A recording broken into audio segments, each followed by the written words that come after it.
Why, you stuck-up, half-witted, scruffy-looking nerf herder! What a piece of junk! It's not wise to upset a Wookiee. You must be cautious. Thank you for joining us for another episode of the Containment Unit. I'm Tony. I'm Lindsay. And this is... I really don't know how to go about today's topic. How so? Well, today's topic is going to be our review of Star Wars The Last Jedi. Mm-hmm. Our spoiler review. Mm-hmm. You know, every review we've done so far, spoiler heavy. We need a warning button. Yeah, we just need to get that audio. Spoiler that alert. alarm, Spoiler alert. And I'm not so much down on the movie. Mm-hmm. I'm down on the fans right now. Yeah. The last several years, it's been a lot of... I'm kind of ashamed to call myself a geek because of how fans have kind of created this idea of what a geek is. And it's a lot of nonsense. There's a lot of elitism in 2017 with being a geek. Yeah. And if you like certain movies... you know, you're not a true fan. If you dislike certain movies, you're not a true fan. Yeah. And I think it all came to a head with Star Wars The Last Jedi. Yeah. So, this is going to be a review. Mm-hmm. So I don't know if we're going to get too much into the backlash of the film. I do want to address it. Right, yeah. But we are talking with a lot of our friends in the Phoenix Ghostbusters. We went to a Christmas party, and it was like maybe a day or two after the movie came out. But it was several days before we had the chance to go see it. Yeah, our viewing of the film was delayed. We got to see it the Wednesday after it came out. Yeah. Because my company Christmas party was going to be at the Alamo Drafthouse. Our boss... rented out a theater at the Alamo Drafthouse so we could all see The Last Jedi. I'm sorry.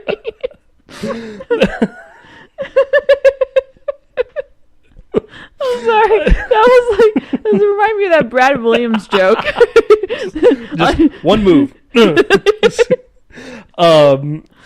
So...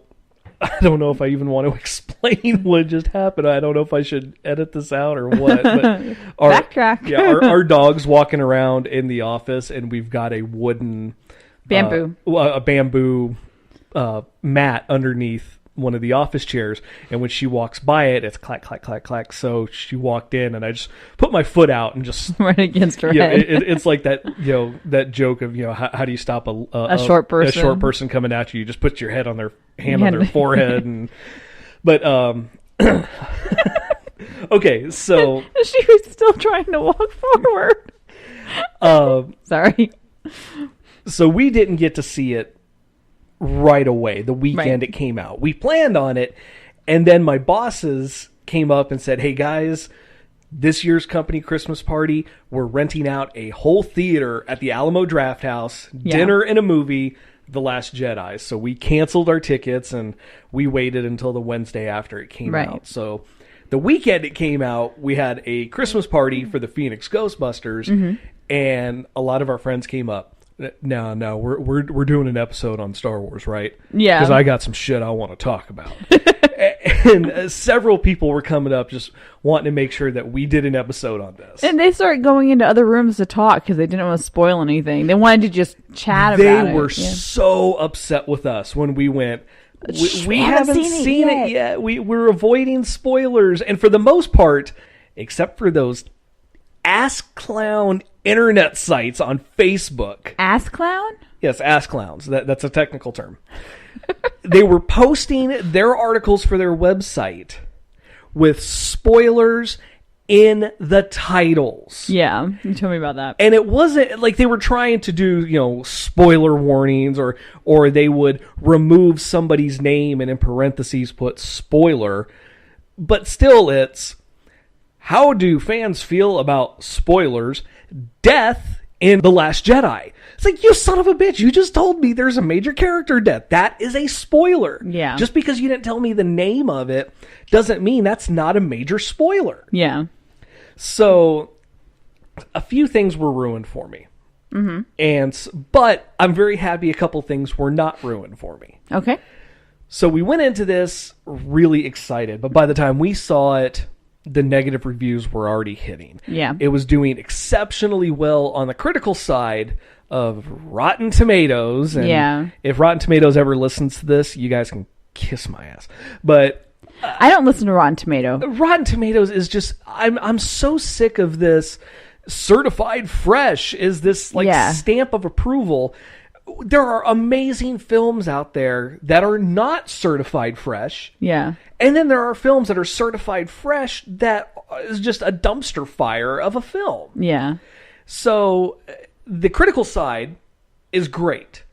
The audience score on a lot of these websites is tanking. It's actually lower than Justice League, which had the opposite effect. It had a high audience rating and a low critical rating. So we were going in just a little, okay, let's just take this as it is. Let's not let any of the criticisms hit us. Right. So what was your mentality going in to see this at the Alamo Drafthouse? Which, by the way, they had a great history of Star Wars feature that was playing beforehand, old trailers for the toys and stuff. That was a lot of fun. But what was your mentality going in? Lately, with all the backlash and conflicting criticism of just different movies altogether, and if you go back to 2016 with Ghostbusters, and then to more modern with Justice League and everything, people are getting into the point of death threats.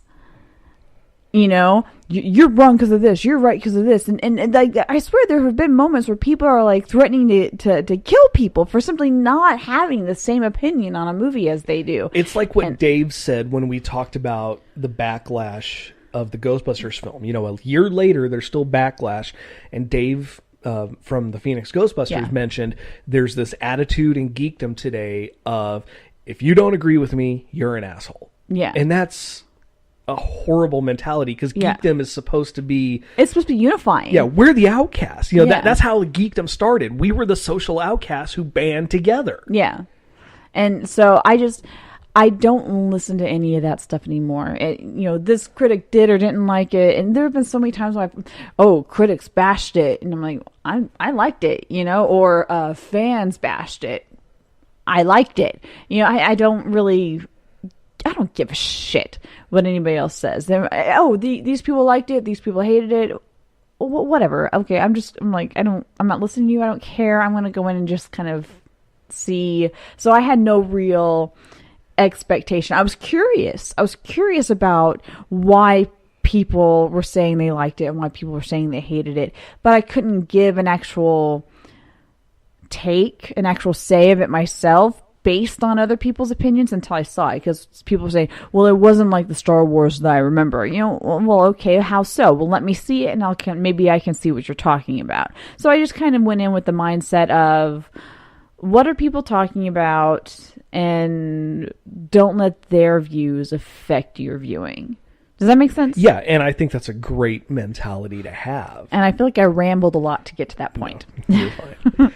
With this, going into it, I had already heard Star Wars fans just foaming at the mouth, upset at this film. Some of our friends foaming at the mouth, upset, just livid. Mm-hmm. And I'm not perfect by any way, shape, or form when it comes to how I respond to movies. No. No way am I perfect. But I would like to think that all this crap that has been going on in geekdom, as you said, it kind of started with Ghostbusters. Yeah. I was heated against Ghostbusters because of, not because they were all women.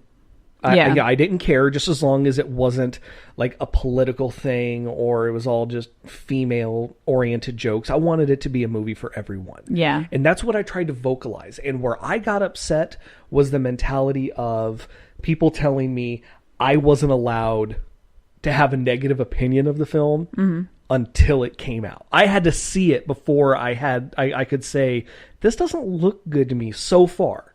Which, yeah, I mean, I saw previews. That's what previews are supposed to do, give you the idea. Yeah. You know, there's this weird idea in fandoms that leading up to a film, positive opinions are justified and perfectly okay. Negative opinions, no. You have to see the movie before you have a negative opinion. But you don't need to see the movie to have a positive opinion. I don't get that crap. But because of all that, and the way fans reacted to Ghostbusters really made me rethink how I address people and how I give my opinion in situations like this. Yeah. And ever since then, I've been very, I take a step back and I really want to listen to what people have to say. And then, it's just very much common sense and common courtesy. Okay, I hear what you're saying. I acknowledge what you're saying. This is where I agree with you. This is where I don't see why you feel this way. This is why I feel this way. Right. And just have an adult conversation. As politics over the past year has shown, adult conversations are a thing of the past. There's no freaking way in this world on the internet to have an adult conversation. Yeah. So maybe that's me being naive. Yeah. But, going into this, people were just freaking out, and I was optimistic just because I'm a fanboy. Yeah. I loved the last film. I loved The Force Awakens. I did too. And people were complaining about that. This It was is just too a new much. hope. It was too much like the original. Yeah, it's hitting the same plot points, this, and this, and it's like, yeah, but it was still enjoyable. I give you that it shared many similarities to the pacing and the events of the original, but I think it did enough to separate itself. Yeah. And now going into this, it felt like people were flipping their shit because this new movie took some chances. Yeah. And did things that people weren't expecting. So the last film they criticized for being too much like what came before. Yeah. Now they're criticizing this movie for being completely unlike what came before. This isn't my Star Wars. That's not my Luke Skywalker. Yeah. Well, what the hell do you guys want? Should a lot of what we're saying now be more held for a group podcast? I think we're gonna retouch on a lot of this stuff. Okay. Leading into this, I had so many ideas swirling in my head. Now, to paint a picture for everyone, I work for a very cool, laid-back, but straight-laced company. Yeah. I'm the crazy one in the office. I'm the resident geek. People are always coming up to me with geek-related questions because one of their kids was watching a movie or something. So I'm known for being the geek. I went to the Alamo Draft House wearing a Jedi robe. You wear that Jedi robe every Star Wars movie. Last year, our holiday party was at another theater. It was just the movie, not dinner and a movie at the theater. But we went to just a regular movie theater and watched Rogue One. And I had only been with the company 3 weeks at this point, so I threw them all for a loop when I wore my Jedi robe. So we're here, I'm wearing my Jedi robe, and they actually asked me if I would come down in front of everybody before the movie started and recap where we are for the people that may not be familiar. And I looked at him and I said, how long is this movie? 2.5 hours? You realize it'll take me 2.5 hours just to get through the original trilogy. And they were laughing and I was just like, yeah, I'm not joking. You get me started, I'm going to go. But I was excited. And I'll tell you right now, I was not disappointed with the film. Yeah. I will say that I get where people say there is a shifting in tone. I'll give you that, but I don't think it's a negative. So this opens in a way that I don't think people were expecting. After the end of the first film, it was a lot like the end of A New Hope, where the base is destroyed. It's a win for the rebellion, or in this case, the resistance. And then it's going to continue with them, still battling.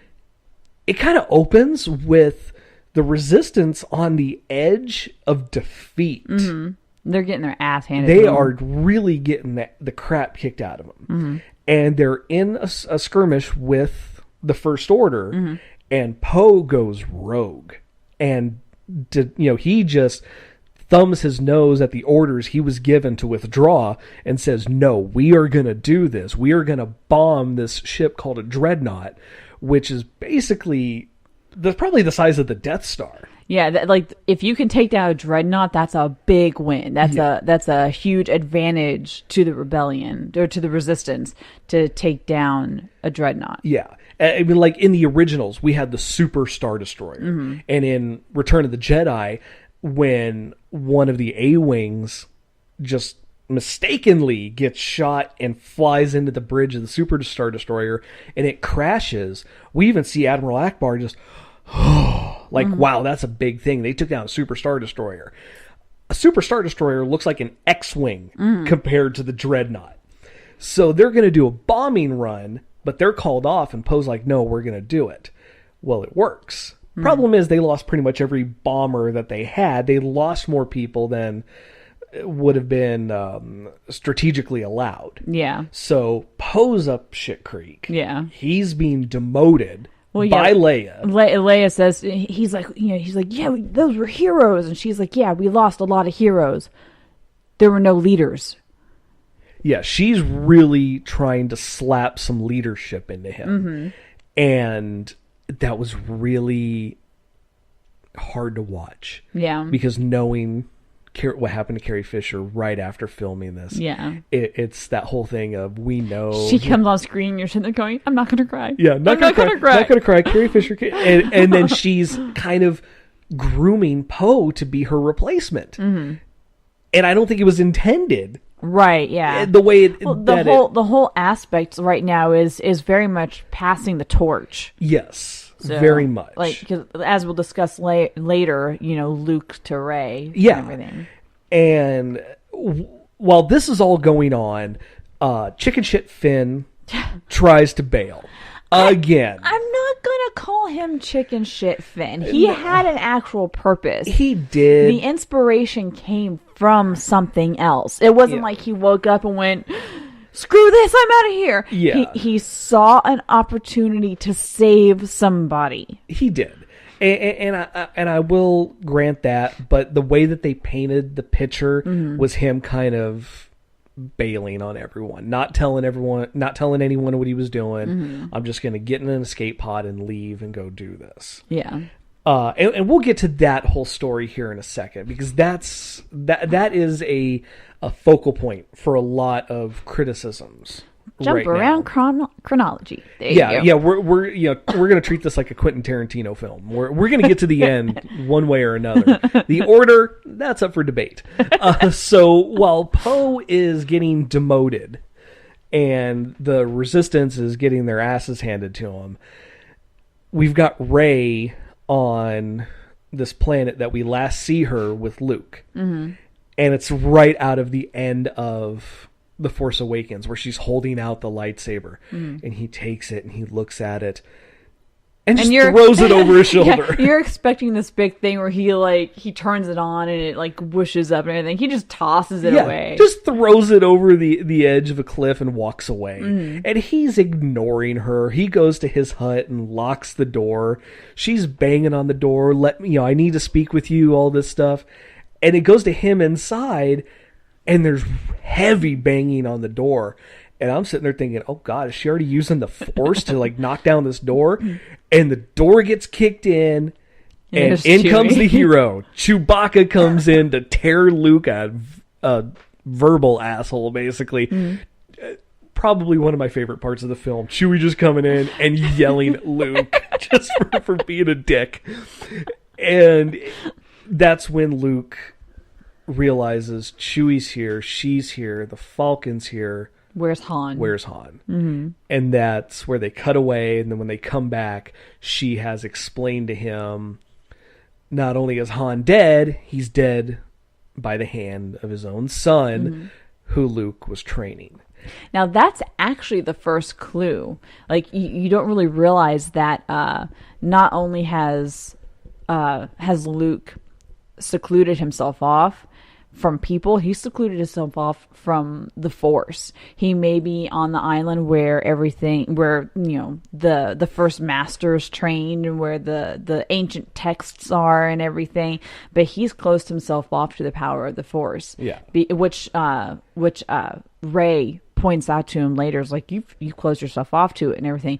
But that right there is your first clue, because Leia knew something happened, and she's only Force sensitive. Yeah, she's not a Jedi. She's not a Jedi, no. So my thought was, whenever he said, because I was so certain, like at the end of Force Awakens, whenever Rey comes up and he looks at her, my first thought was, he already knows Han is dead. And then you hear him in this say, "Where's Han?" And I'm sitting there going, why doesn't he already know Han is dead? Yeah, the way the last movie ended, you're just expecting this movie to open with, "I was expecting you," or something like that. Right. Very cliche. Right. And in turn, he's like, "Who are you? Get off my..." It's just, it's very like old cranky Clint Eastwood. "Get off my lawn." And part of the whole experience on this island, it's very much a good example of something people have criticized this film for, a more comedic approach to certain parts to this, because this is an island inhabited by porgs. Yeah. Who are the new cute little stuffed animal. Those things are so adorable. They are cute. They're like little furry birds, basically. And there's one scene where Chewbacca, he's about to eat one. He's killed one. Yeah. He's cleaned it, taken all the feathers out, and he's roasted it, and he's trying to eat, and they're all just looking at him with these big doe eyes, like, "You're eating our mama." Yeah, and they look terrified. Like their bottom lips are quivering and everything, and he's all roar, and they're like, "Ah!" Which I do kind of cringe that a badass character like Chewbacca was relegated to a lot of comic relief in this. Mm. But it's not a bad thing. It was done well. You want him to get his own. Yeah, very much so, especially with the death of Han. I want to see him, I want to see maybe a time where he bitch slaps Kylo in the next film. Yeah, I would love to see Chewie just get a hand in and right. Settle the score with at least a little bit. I felt like talking about the comic relief, I felt like there were moments where it wasn't necessary, where there was just a little too much. Like when Finn first wakes up and he's in that like water suit, he's like and in everything. I don't know if anybody's going to remember this, but the thing that popped into my head was an old episode of The Simpsons when Milhouse's family got a lot of money and his mom is sitting there in a jacuzzi suit. It's like this big inflatable suit with water pumping through it, and he's walking around in something like that. He has just woken up for the first time since the last film. He's not walking around at this point. He's laying out on a bed and in a hospital wing, and then he comes to. He wakes up, and then he falls off the bed, and it like pops in a million different places, and he's like leaking water. I'm like, was that comedic point necessary? Because then the next time you see him, he's disoriented, he's walking around the base just leaking, and then Poe looks over and sees him. He's like, "Finn," and he runs up to him and he grabs him and gives him a hug. He's like, "Oh, you're leaking." And so now Poe's covered in water and everything. And like, was all of that actually necessary? I don't think it was, because the thing about comic relief is that it's supposed to break up the drama, and this was so early in the film There was wasn't no enough drama. I mean, the very first scene in the movie had comic relief. Yeah. When the First Order shows up and Poe Yes! Poe Dameron's leading the squadron. This is the first couple minutes of the film. Yeah. And Poe Dameron saying, "I'm an envoy from General Leia. She has a message for General Hux. Hello?" And then you've got Hux on the bridge. "This is General Hux." "Yeah, I'm waiting for General Hux." Redheaded guy, kind of angry. You guys hear me? And it goes on and on and on, and it's funny. And I think somebody described it as almost like a Star Wars "Who's on first?" Yeah, "This is General Hux." Yes, I am waiting for General Hux. Kind of thing. And it was just to delay them. Yeah. But it was very hokey. And then you have the thing with Finn so shortly on the heels of, because you have I'm waiting for General Hux, and then you have them taking down the Dreadnought and losing all those people, and you've got Poe getting demoted by Leia freaking slapping Poe. And just like hard. hauling off on him. I mean, yeah, she didn't demote him to captain; she slapped him back to captain. Yeah, and then shortly after that is when you get Finn waking up. Well, I think you get a little bit of Rey on the island with Luke during that, and then you have Poe. Then you have Finn waking up and all that comedy going on there. Like, we've had 10 minutes of actual drama, then getting more comedy relief in there. Yeah, and there's moments like that are scattered throughout, and I felt like some comedy relief is not a bad thing. And Return of the Jedi, you get that with the Ewoks. They act as a bit of a comic relief, a goofiness, and there's everything. The Sarlacc pit burps. Yeah, after catching somebody. Yeah, so I mean, you get stuff like that and everything, but I felt like they kind of overdid it a little bit because there's so much of that going on in Hollywood right now. We're having to add these comedic elements. Oh, well, we need to take away from some of the drama. No. Or they're trying too hard to be funny. Yeah. Stuff like that. Like Ragnarok. I felt like Ragnarok tried a little too hard to be funny. Exactly. Now, I do want to say that the comedic relief in here is by no means a bad thing. Yeah. It is strange, but I would not classify this to the level of Phantom Menace with Jar Jar. Never got to that level of annoying. I never was even really annoyed by it. It was more like, wow, that was a weird choice. It's not that I dislike it. Just weird. It was a funny joke, but was it really necessary at this moment? And then there's, when they go back to Rey and Luke, Luke's not talking to her. She's like staying outside his hut and following him around on his daily stuff. And part of his daily thing is the infamous milking scene. Oh gosh, that was disgusting. Where Luke goes up to this Loch Ness monster with teats, puts a bottle up, and you can tell it's out. In pain. Yeah. It's at that point where it's just so full that it needs to be milked, And he goes up and milks it, green milk, right into his bottle, and then he just takes a drink out of it, and he's got green milk coming down his beard. Yeah. And again, it's And when he what says, was the point of this? When you say bottle, you don't mean like Not baby a baby bottle. No, think like old-fashioned milk bottle. Yeah, very much so. Yeah. Or just like a water bottle you take to work or something like that. But it's like a see-through glass. Yeah. Mm-hmm. And so these are definitely sprinkled through. Mm-hmm. But when they're serious, I was really intrigued by the story. And a lot of people, again, I don't want to just harp on the complaints about the film, but one thing that I was aware of going into this was people complaining about aspects of the Force that felt thrown in. Yeah. And we start getting some of that while Rey is on the island. And Luke's not talking to her, but Kylo is. Yeah. They are connecting through the Force across the galaxy. Snoke takes credit for it. Later on, yes. But at this time, we don't know why they're connected. And so they're discussing back and forth, and they see each other, and like, can you hear me? I can hear you. And they're both shocked by this. And people are complaining that, well, that's not, how is that part of the Force? We've never seen this before. It's like, because you've never seen it, that makes it not part of the Force? That it's not a capability? Yeah, we talked about this afterwards. You look at the original films, Luke is a Jedi for just a couple of years, maybe, by the end of Return of the Jedi, and we see very little of his capabilities. We see a lot more in the prequels, and that spans maybe 15 to 20 years. But still, the Jedi have been around for millennia. Yeah. There's so much more we haven't seen that they've even talked about. Yeah.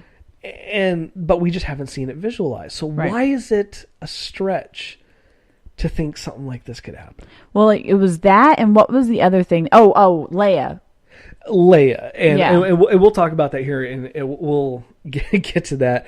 The Mary Poppins scene again. Chronology, not in order. Not in order here, because it bounces back and forth. It does bounce back and forth. This is 3 stories interlocked. Yeah. And the story that Speaking of Tarantino, it's like 4 rooms. Yeah, very Tarantino here.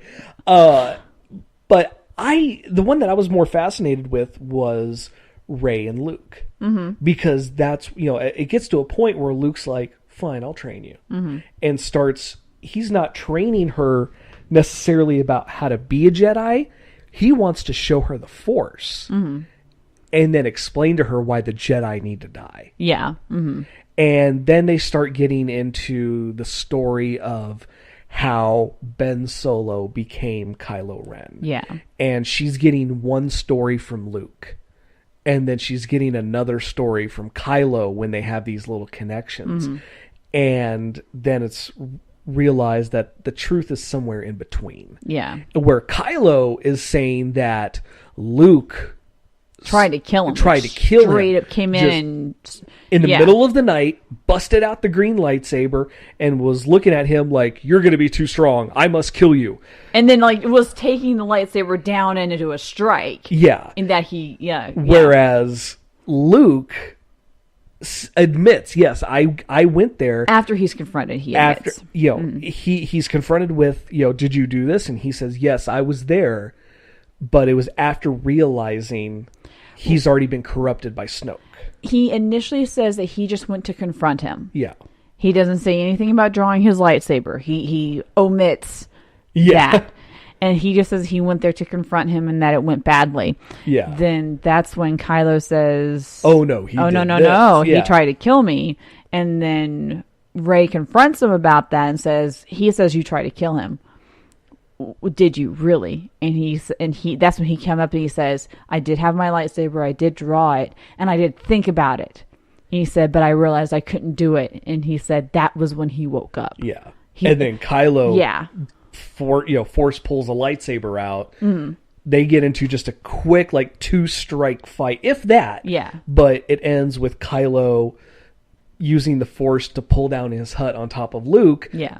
And we saw this in some of the flashes in the back last in Force film. Awakens, yeah. And where Luke comes out, everything's on fire. He puts his hand on R2, and what's on fire is the Jedi Temple, and all the Jedi trainees have been killed.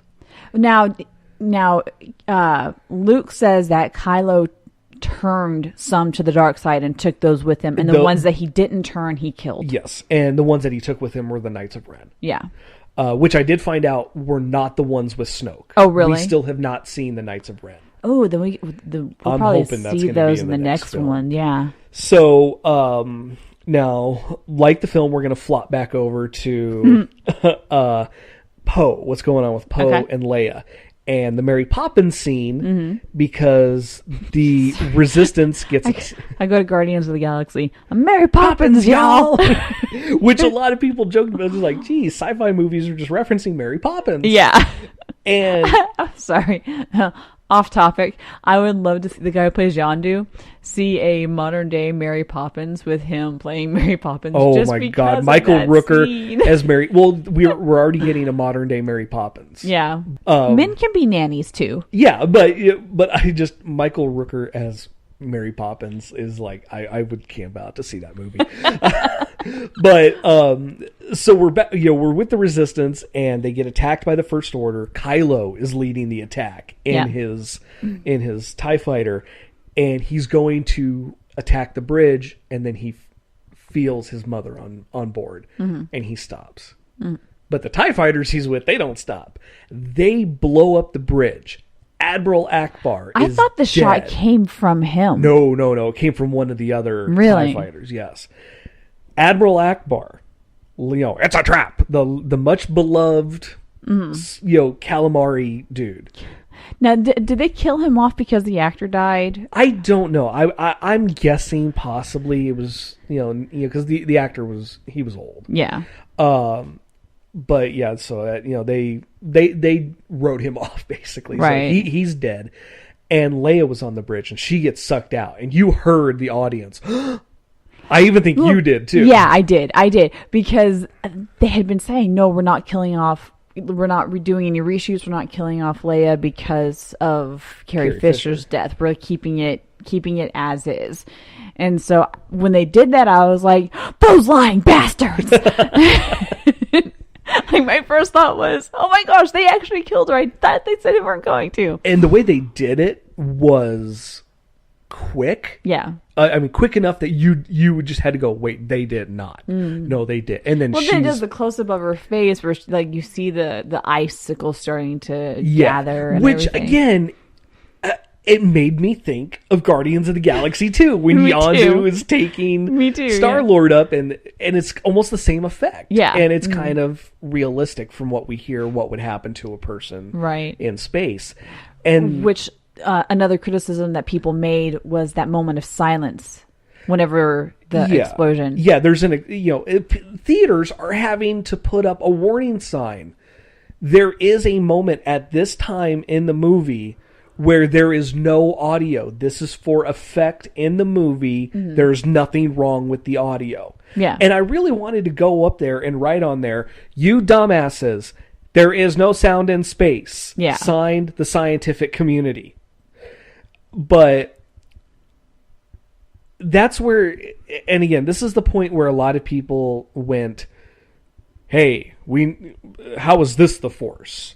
Because she's out in space, and it's proven that you can survive in space for like a few seconds or something. For a short amount of time. Yeah. Very short amount of time.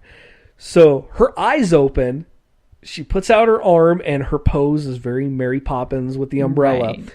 And Leia uses the Force to pull her back to the ship. Yeah. Now, here's the thing. It's not like she used the Force to heal herself or anything. It's not like the doors open and she walked onto the ship and said, okay, let's go. She ends up in a coma. Yeah, she's in a coma. She is jacked up from this. She just used the Force to get back to safety. Yeah. And we've seen Jedi jump like Superman, leap tall buildings in a single bound. We've seen them use the Force to move quickly, to jump high. It's not a stretch. Or even one of the most common things you see Jedi doing with the Force is moving objects. If you yourself are an object in a movable space and you cannot move the other object that is near you, what are you going to do? If you can't pull that object to you, you're going to pull yourself to the object. Exactly. And so she was doing a Force pull on the ship. That's it. That's it. I don't see why this is such a big deal of that's not part of the Force. It is. She's moving an object. She is moving herself. Yeah. She is the object that's being moved. So, again, I think it's just people jumping, and it just like I think you had the greatest point about the criticisms of this film.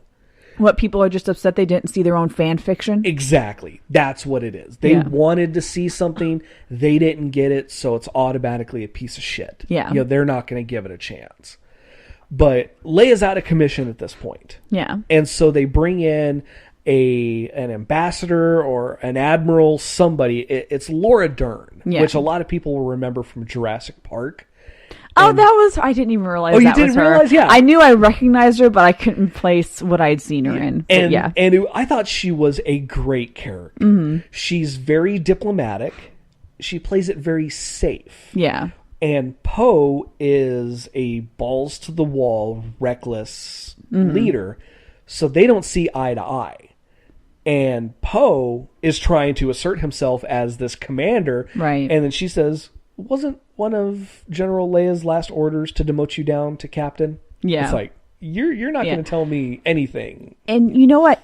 That's been, I think that's been some of the criticism there, because people like the whole balls to the wall rogue and everything. Yeah. But part of the message of this story is letting the past die. Yes. making way for the new things that are coming in, for the changes that have to be made in order to progress. We don't need another Han Solo. Yeah.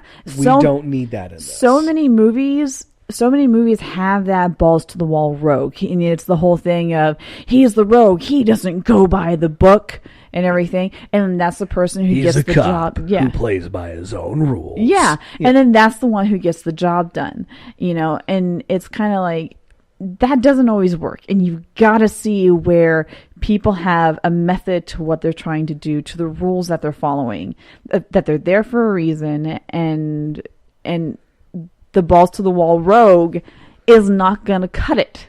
And that's very much what we see here. Right. Because not only does Poe get physically slapped by Leia, he gets smacked down in rank. Overall, by the end of this, Poe gets his ass handed to him. Yeah. Because his ideas lead to the death of others. And though he had a good idea with Finn and Rose, who we haven't talked about yet, when their idea, it's good in theory, but it has a high degree of failure. Yeah. And it fails. Yeah. Which means that this new admiral, or that Laura Dern's playing, she was right all along. Yeah. Her idea to save as many of the resistance as possible by escaping was the right way to go. Yeah. And it was a follow the rules. It was a don't take risks. It was a, aim to save as many people as you can. Yeah. Not destroy as many people as you can. Exactly. Mentality. But she also had a balls to the wall mentality. She did. When it needed to be. Yeah. Because she she knows that they're being tracked. Yeah. They're being tracked through light speed, which is not supposed to be possible. Right. They get away from the First Order, and a minute later, the First Order's right there getting out of light speed too. And it's, how did you find us? Yeah. So Poe, Finn, and Rose, when Finn's trying to escape to go help Rey, she catches him and she's all starstruck. She goes, "Oh my gosh, you're hero!" Finn! Oh my gosh, you're Finn! You're Finn! Yeah. And she's like, eyes are like popping out of her head, and she's doing that. You're just expecting her to pull out an autograph book, be like, "Will you sign this for me?" And then she's disappointed to find out what she thinks is he's deserting. Ship. He's deserting. Now we've mentioned a couple times that he is leaving to try and save someone. I think it's Leia has got a tracker. Yes. So that Rey can find her way back. No matter where the resistance is, when Rey's done with Luke, because Rey's not there to just train to be a Jedi. She's there to get Luke back. Yeah, they want to get Luke back to lead the resistance and take down the First Order. Yeah. And so she has a tracker that she keeps on her wrist so that Rey can find a way back. Well, when Leia goes into her coma, Finn sees the tracker and does some sleight of hand and gets it from her, and he doesn't want Rey coming back to where everyone is about to die. So his point in escaping is to get someplace to lead Rey away from this so that she's safe. Exactly. So there is a noble attitude to it, but he is it doesn't look good. Yeah, and he even tries to tell Rose, "No, I'm trying to save my friend." He shows her the tracker and everything. He's like, "I'm trying to keep her from coming back to this." Yeah, and she's just kind of like, "Yeah, whatever." And she tases his ass and knocks him out. That was funny. It was definitely funny. It's always funny to see people getting tased. Yeah. I'm sorry. And this is something that she had been doing apparently all day. Like she's a tech in the cargo bay where the escape pods are, and people have been trying to abandon ship all day because they think it's a lost cause, and she's been taking people down. But they get the idea of how to interrupt the tracking.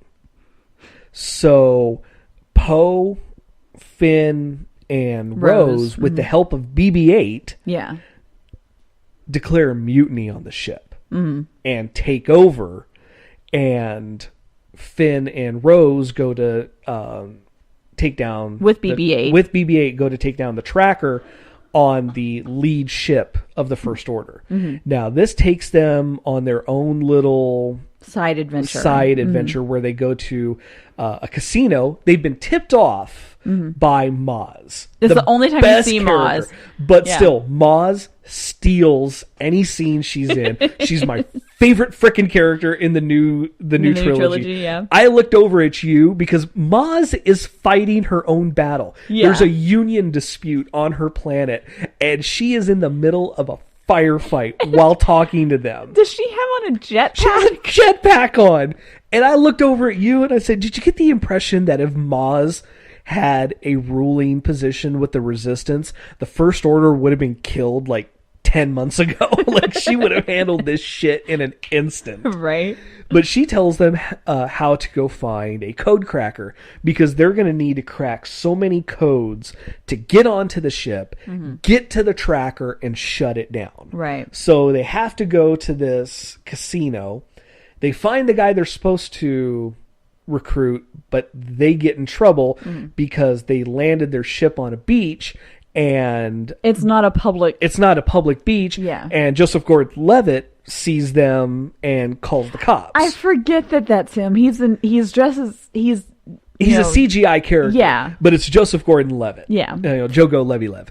It's like every time I hear him called that, I giggle. That's so funny. It's so ridiculous, but I think it's Jogo funny. Levy-Lev. I think it's just funny to say. So Joseph Gordon-Levitt, brings the cops in. They get arrested.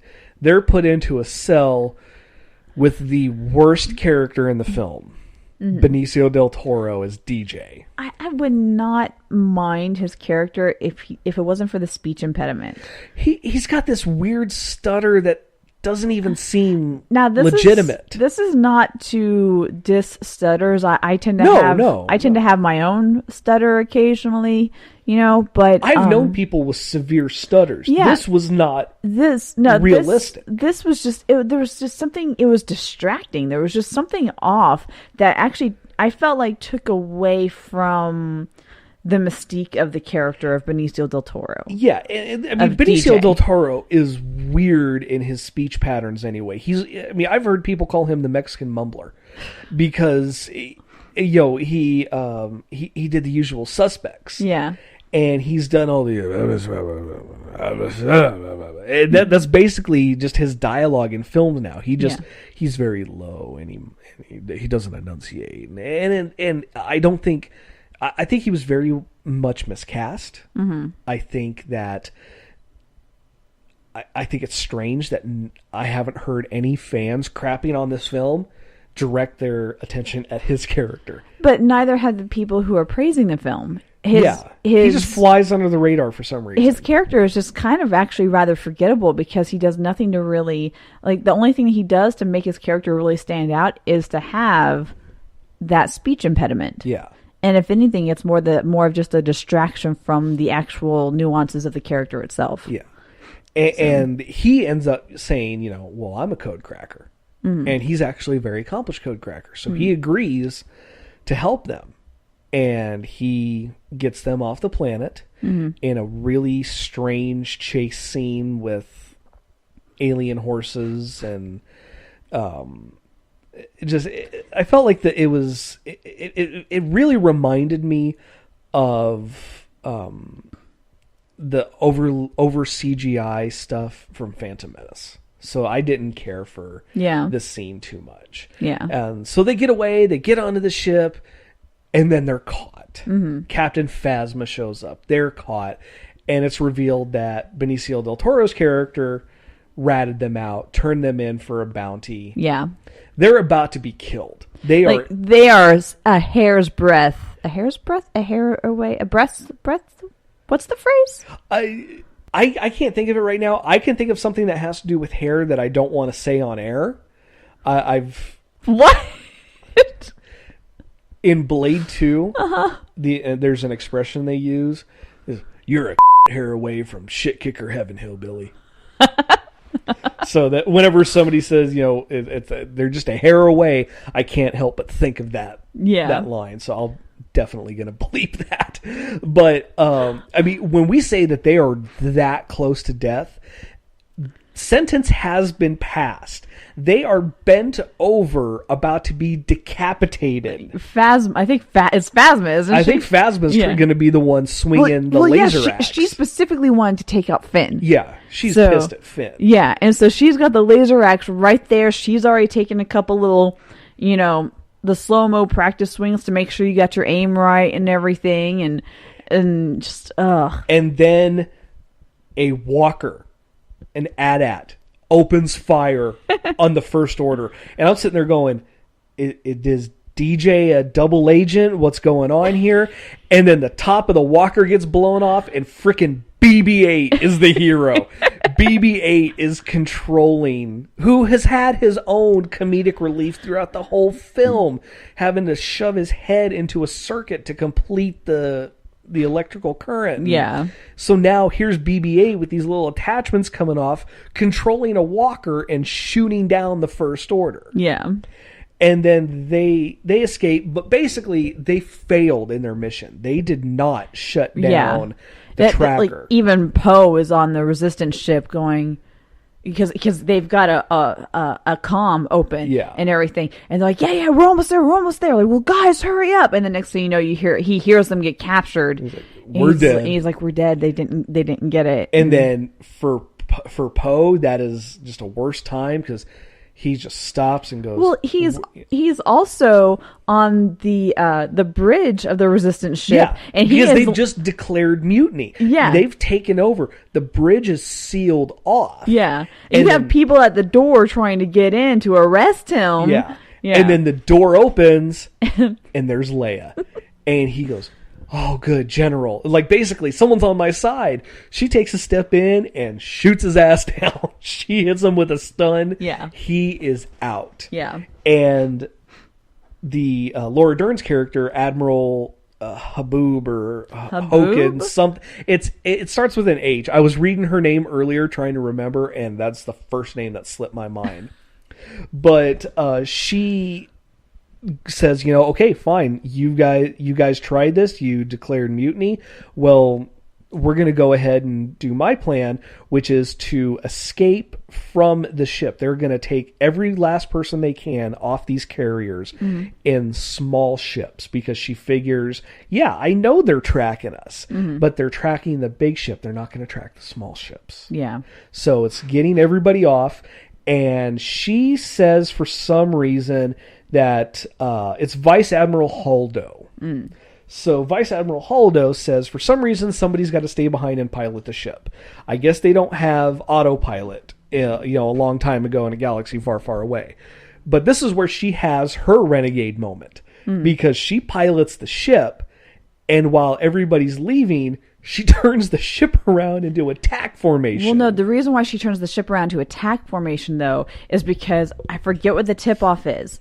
The First Order gets the tip-off that they've exited the ship, and the First Order starts targeting the small ship. I think they scanned the ship and found that there was one person on board or something like that. No, something tips them off.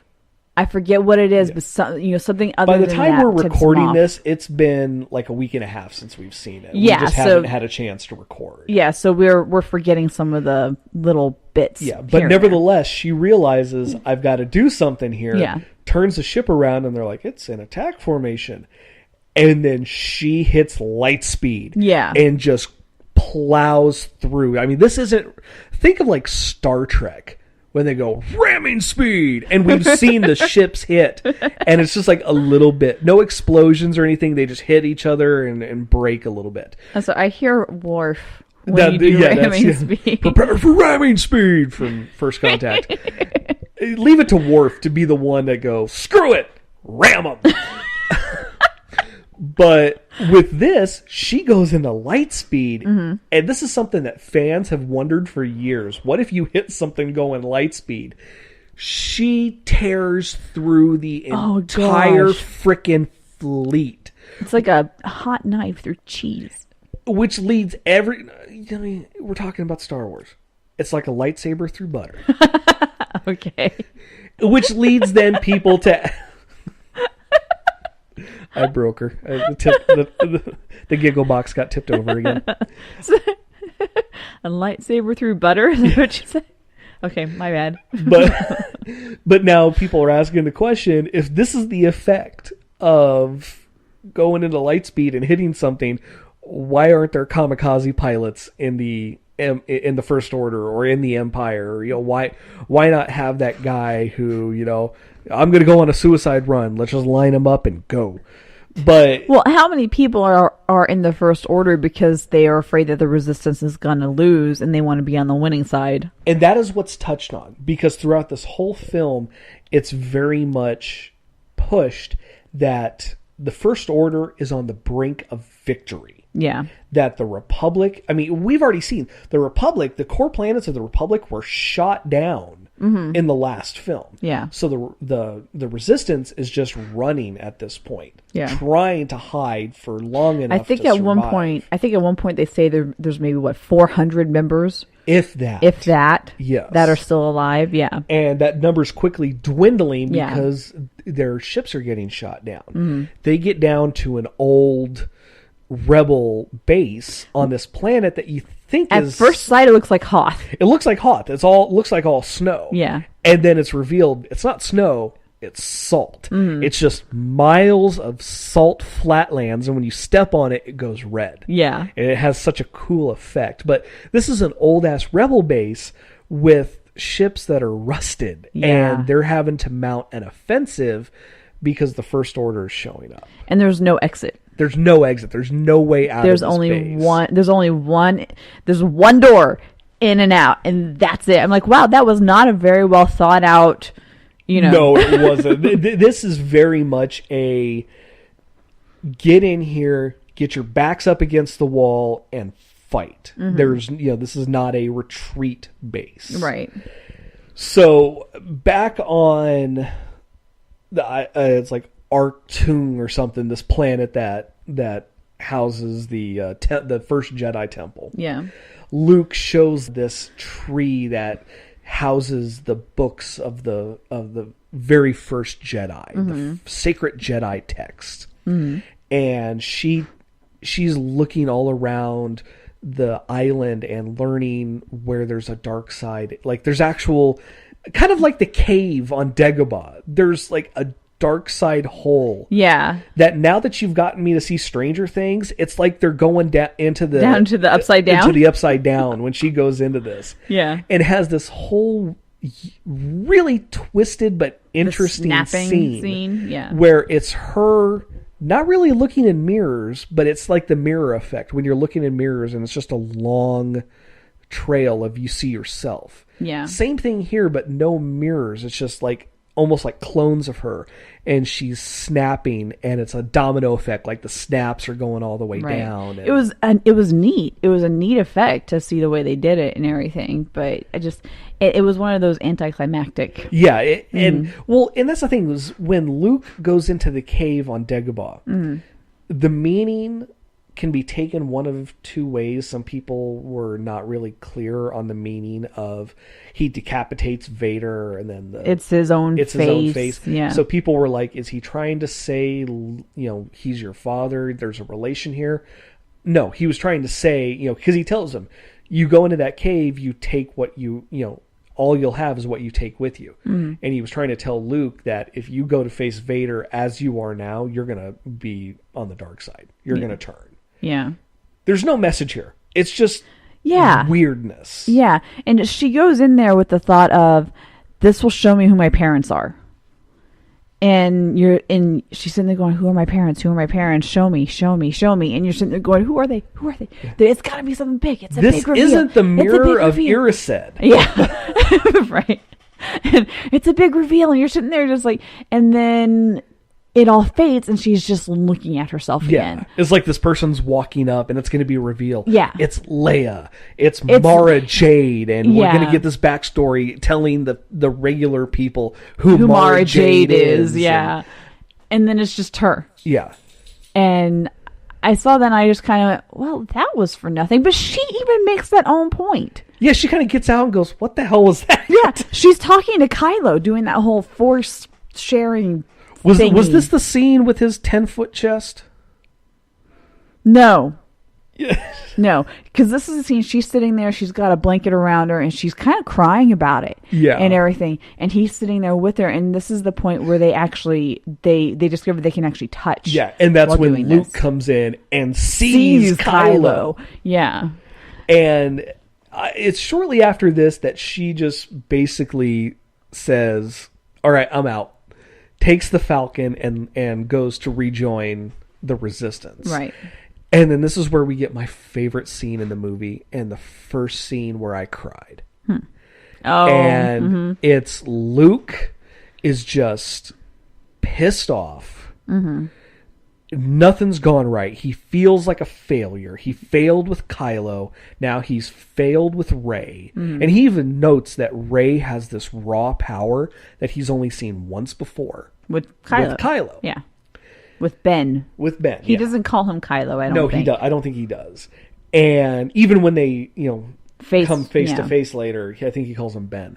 But he goes to the tree that we saw earlier that houses the sacred Jedi text, and he's going to burn it down. And when he walks by, there's a little Force ghost right in the foreground, and I just went, "Oh shit, Yoda!" There's no way you can mistake that. That can't be. Oh my gosh, who is that supposed to Yeah, be? you just- No, the green ears. head with the ears. Yeah. It's like, oh, it's Yoda. And then I'm just like, is this just going to be a quick little, Yoda's watching him and then and then fades away? Hell no. They got Frank Oz to do the voice of Yoda. Yeah, And there's a full-on conversation and everything, and he's like, I love it when- what are you doing, Master? And I love it when he turns around and he goes, Master Yoda. yeah, they haven't seen each other since the last time we saw the Force Ghosts on At the end of Endor. Last Jedi, yeah.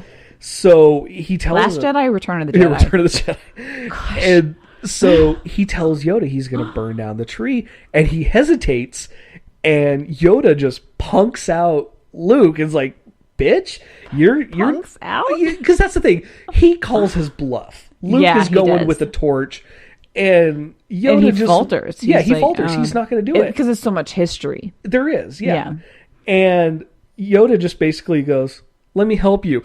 Calls down Force lightning and sets the tree on fire. No, he would not say, "Let me help you." Help you, let me. Yeah. But it's like, basically the attitude is, "Oh, you're not going to do it? Watch this." Boom. And I'm like, oh, so apparently Force Ghost, when you are completely one with the Force, you can control the weather. It's Yoda. He's the most badass Jedi of all time. That's true. Mace Actually, Windu can suck he it. had 900 years Yeah. of experience.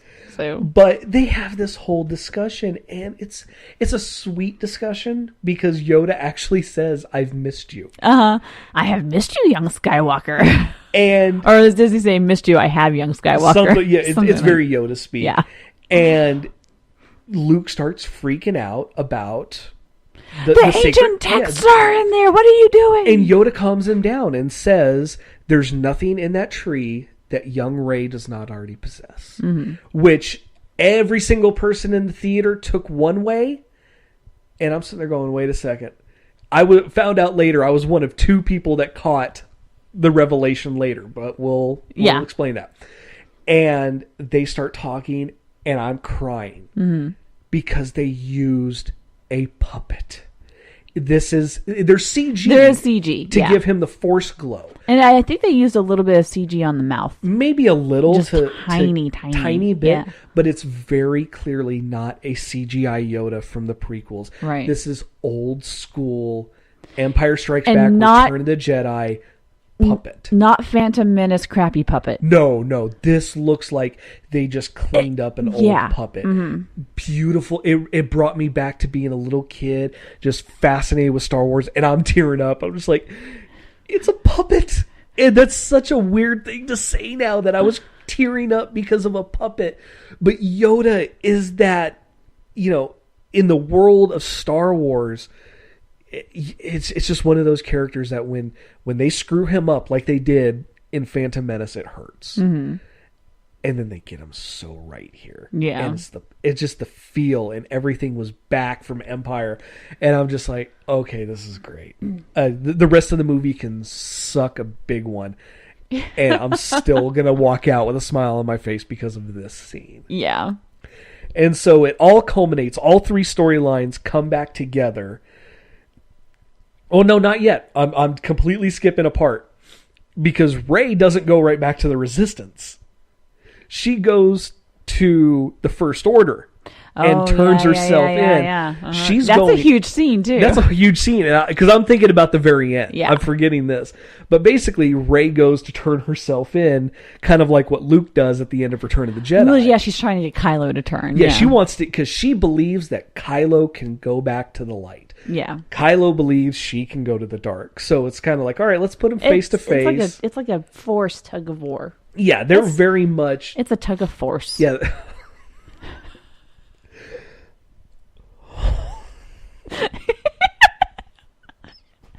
You okay? No.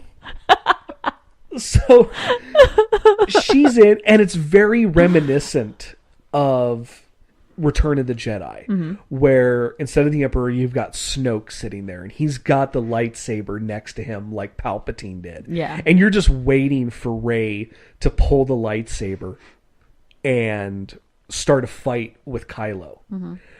Well, she goes for it, but Snoke pulls it back. Yeah.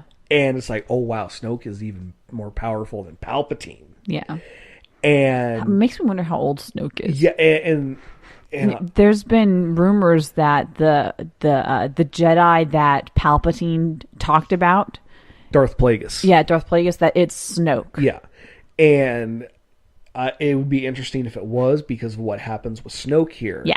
Because Snoke is telling Rey, I can feel what Kylo Is feels. feeling. And Yeah. this is where he admits that he's the one that connected them, because he was trying to bring Rey in. Yeah. And he could sense that Kylo was conflicted. And he said, but I sense now Kylo has identified. Well, even here, he's saying he is still conflicted. And as they start talking and stuff like that, he's like, and as we're talking, he's becoming less conflicted, and he is He choosing a knows path. who his enemy is. And I feel him aiming the lightsaber. And while he's doing this, Kylo is looking like he's going to probably decapitate Rey. Yeah.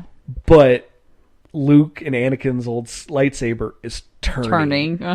And freaking Kylo kills Snoke. Cuts him in half. Cuts that sumbitch in half, just with the Force.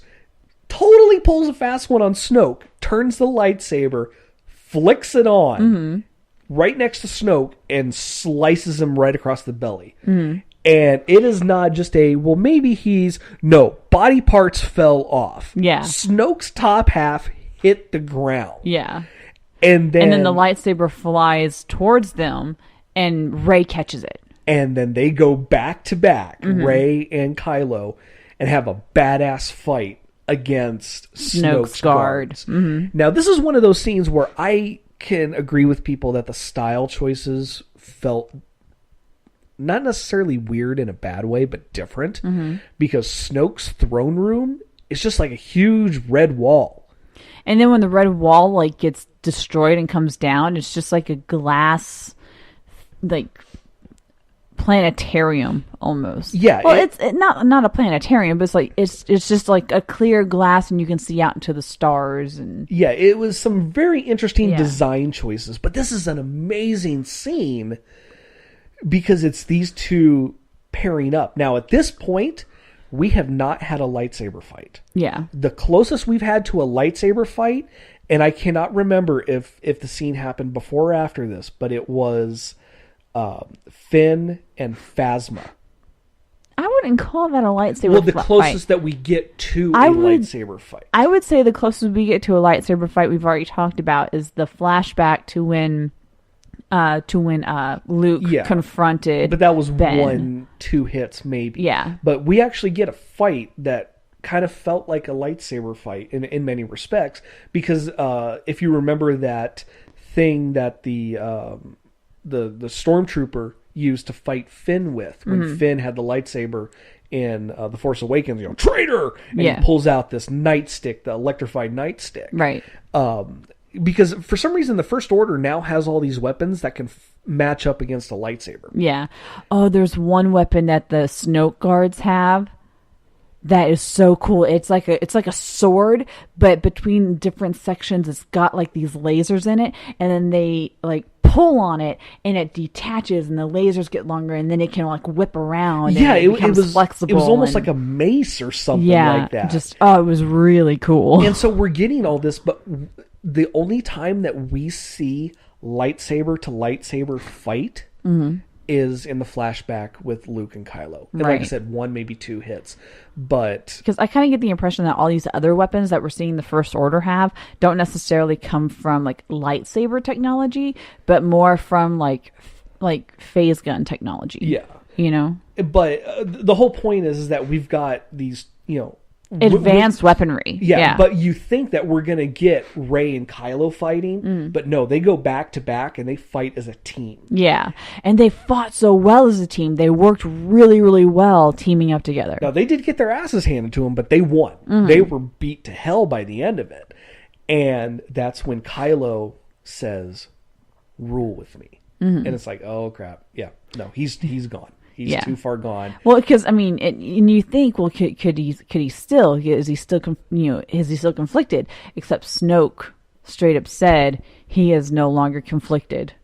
Yeah, he knows exactly what he wants to be doing, and he wants to rule. Yeah, and he did what his grandfather never could do, because we had that similar scene in Revenge of the Sith where Hayden Christensen very poorly acts out the scene, and I don't just blame him. It's a terrible script, but it's the whole thing where he's trying to encourage Padme, I can overthrow the Emperor. We can rule together.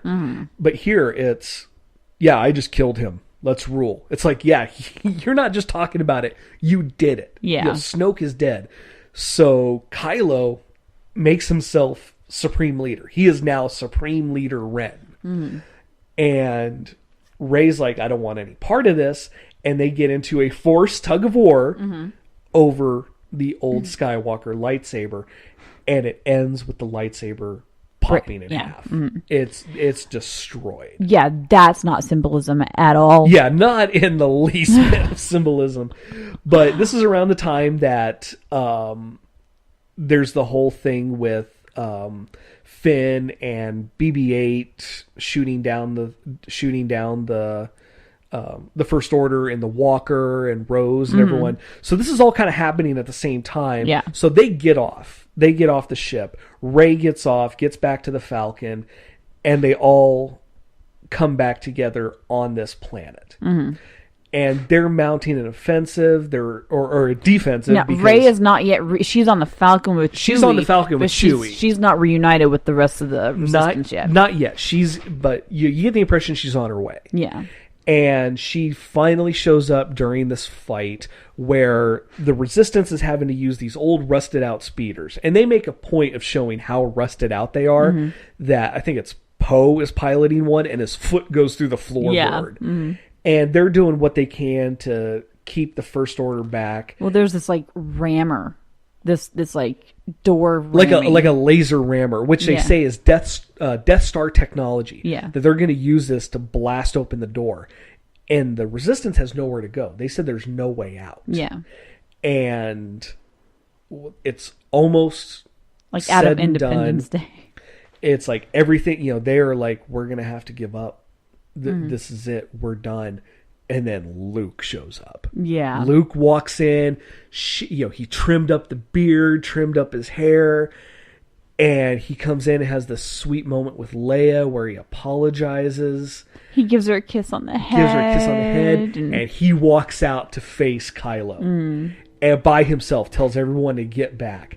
And Kylo's not having any of it. He orders the First Order to shoot. And just everybody opens fire on Luke, and he does this, everything's done, the smoke clears, and Luke's just standing there and does this badass dusts off his shoulder. Like, you skipped a part, though. Which one? Whenever you talked about Poe and them going out and everything. Oh, and then, sorry. Yeah, that's why I was saying the Independence Day moment. Oh, yeah, okay, I completely misunderstood. Yeah, please explain. Yeah, where Poe is finally saying, we can't do this. Everybody pull back. He's, this is Poe. He is not saying, let's go for it. Yeah, rogue. They cannot shoot down this cannon. Yeah. And so Finn makes the decision that if he can crash head on into the beam before it goes off, like just head on, then he can destroy it. So that's what he is going to do. And then Rose is like, Finn, pull out. And stop it. Stop it. Keep going. Keep going. So, okay. Finn, retreat! And he's just ignoring. He actually ends up taking out his comm piece. Yeah, so you equated it to Independence Day, like Randy Quaid, right, flying into the alien beam and blowing it up. That's and what he's aiming that's for. That's what his goal is. And so the next, Rose turns her speeder or whatever the heck that thing is, and crashes into Finn, and I just gonna go, oh, someone's dead. Someone did not make it out of that. That was a bad crash and everything. And then Finn gets out of his and goes over, and she's kind of like banged up and everything. And then looks like she's dying. Yeah, and he gets her. He's like, like getting her to wake up and everything. He gets her to wake up, and he's like, "Why did you do that?" And she tells him, finishing this, winning this, she says, it's not about, what does she say? It's not about hatred. It's about, you're fighting. It's not about fighting what you hate. It's about saving what you love. Yes, that's it. Yeah. So it's not about defeating what you hate. It's about saving what you love. And then she leans up and she kisses him really quick, and then she passes out. It looks like she dies. It does, but you see later on that she's not. Yeah. And so he like drags her whole speeder back in there going, I need help and everything.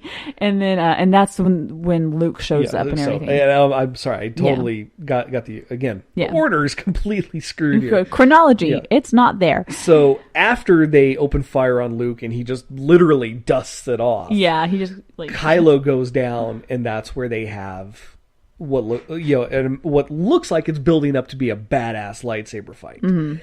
And Luke is just matrixing around his lightsaber, leaning back, and Kylo is getting pissed, and Kylo goes in and gets a good swing in and just cuts right through Luke. No. He actually pulls some stuff here. He says, if you strike me down in anger, he pulls an Obi-Wan. Yeah, he Obi-Wan's the hell out of him in this. Oh yeah, and that's when, and you're sitting there going, but this is still his uncle. Is he?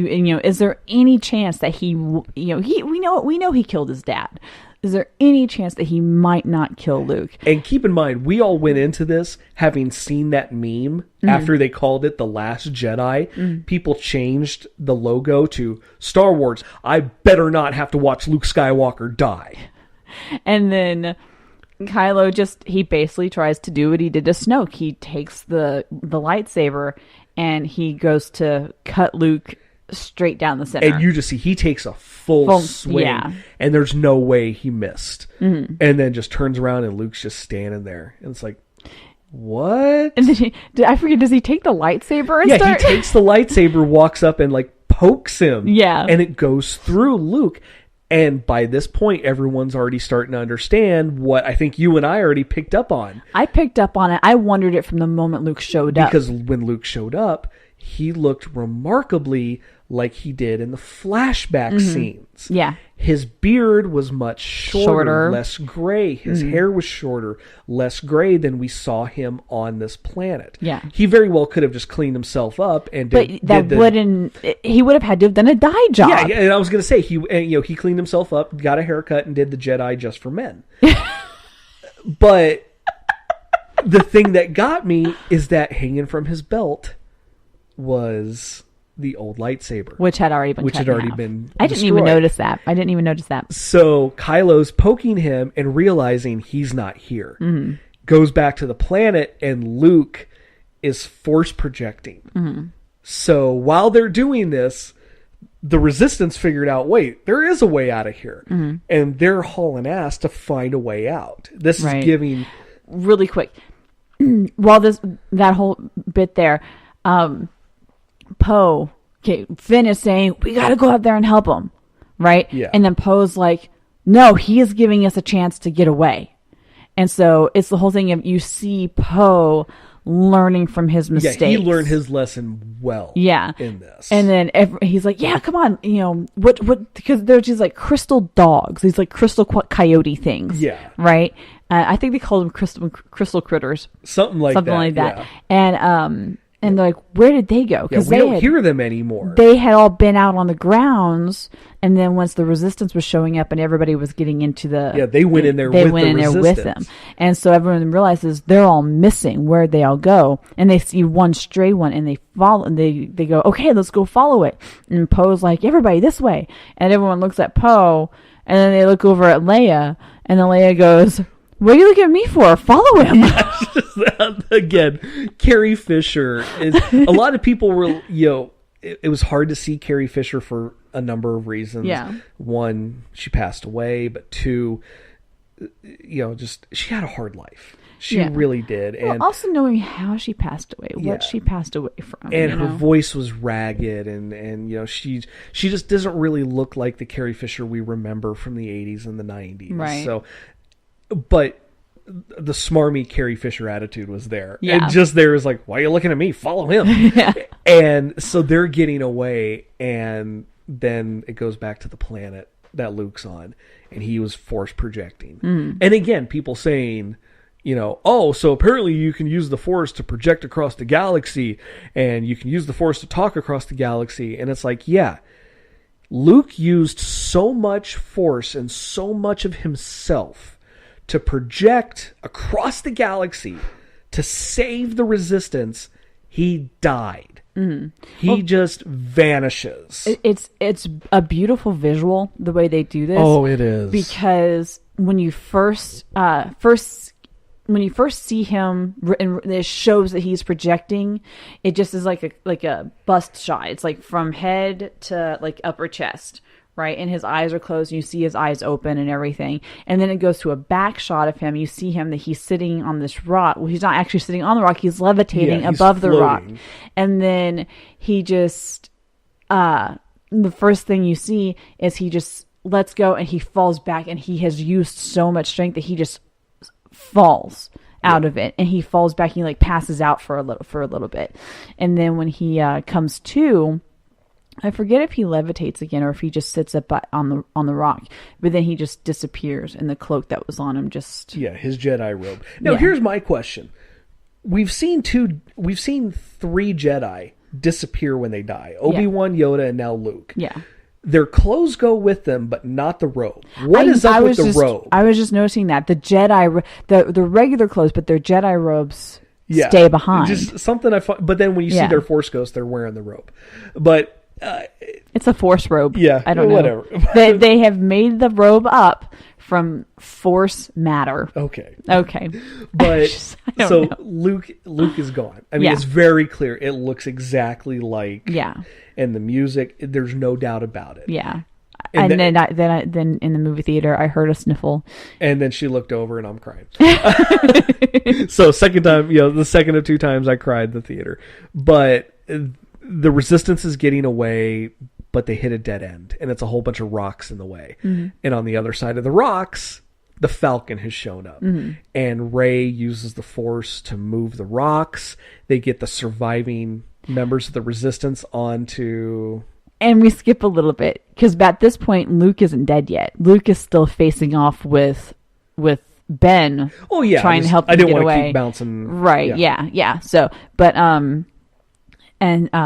Ben makes some sort of quip about Luke being the Last Jedi and stuff like that. And then and he has said another couple things, and then Luke says, everything you just said is completely wrong. Which is something he said earlier in the film. to Rey. Yeah, to Rey. Yeah. Like, what do you think the Force is? And she responds to it, and he goes, wow, everything you just said there is completely wrong. Well, he says it as though she, is a really smart alecky. Everything you just said is completely wrong. Like, he's gonna say she's right, but no, you're completely wrong. And then he says it in the same way to Ben, and I forget what the other thing was that they had been saying, and then he's all like in badass mode, and he is like, and I am not the Last Jedi. And then you see Rey, it changes scenes, and Rey is using the Force to lift all the rocks up so that the Resistance which is get out. ironic because when he asks her, what do you think the Force is, she mentions it's lifting rocks. Yeah. And he goes, you're wrong. But at the end, she's lifting rocks. She's lifting That's part rocks. of the joke. Yeah. And they all get on to the Falcon and haul ass away. And this is the thing. In our theater was pretty good, filled with my coworkers, their families. Right. Only 2 people that I know of in the theater picked this up. Me and my coworker Michelle, who was on the other side of me. Yeah. That when they're rendering aid to the people that are injured, Rey, Chewbacca is piloting the Falcon by himself with a little porg as like a little dashboard, a little dashboard toy. And it's gotten to where it mimics his It mimics his growl. Chewie will growl and the little porg will try to growl, and it's cute. It's cute. It definitely is cute. It's not, You're like, I didn't want to like it, but it's adorable. Yeah, it's like, it's the Ewoks again, but no, these are cool. But It's like, I want to have one and hold one and have it as a pet. so she's delivering aid to somebody, and she opens a drawer. And very quickly, if you're not paying attention, you miss it. All the sacred Jedi texts are in this drawer. Which, when you go back to what Yoda said, he said there's nothing in that tree that young Rey does not already possess. Which on the surface means she's got all the tools that she needs to be a Jedi. Yeah, it's all within her. Yeah, it's all within her. No, she already took the books out of the tree. Yoda knew it and was like, fine, set the tree on fire. There's nothing in it. Yeah.